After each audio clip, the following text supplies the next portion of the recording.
বন্ধুরা, আজ তোমাদেরকে এক গরিব চাওয়ালার গল্প শোনাবো। একজন চাওয়ালা, সে খুবই দরিদ্র ছিল।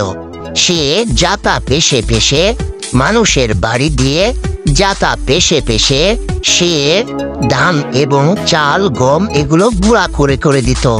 এর বিনিময়ে মানুষেরা তাকে কিছু পয়সা দিত।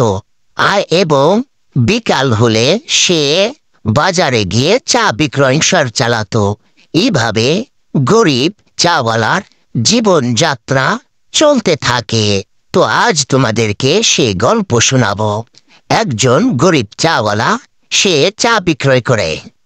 প্রত্যেক দিনের মতো আজও তার বাড়ি থেকে কাঁধে ঝোলা নিয়ে হাঁটতে হাঁটতে সে তার কাজের জন্য বের হয় এবং মানুষের বাড়ি গিয়ে গিয়ে সে জাতা পিষে পিষে টাকা ইনকাম করে।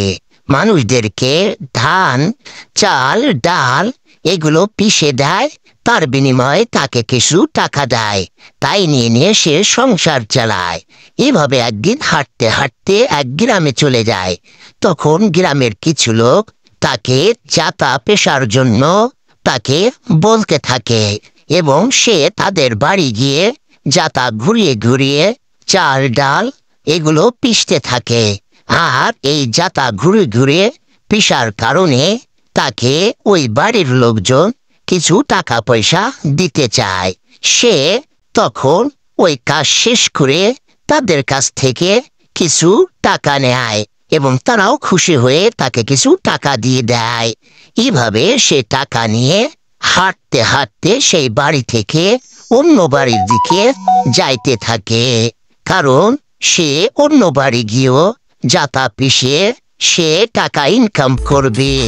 এরপরে সে যখন জাতা পিষা হয়ে যায়, বিকেল বেলা সে হাঁটতে হাঁটতে তার চায়ের কেটলি নিয়ে তার বাড়ি থেকে ওই গ্রামের বাজারে এসে চা বিক্রয় করে এবং চা বিক্রয় করে সে অনেক টাকা উপার্জন করে।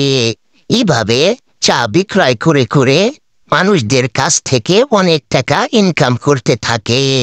তারপরে ওই চাওয়ালা আস্তে আস্তে তার দরিদ্রতা চলে যায়, সে অনেক ধনী হয়ে যায়।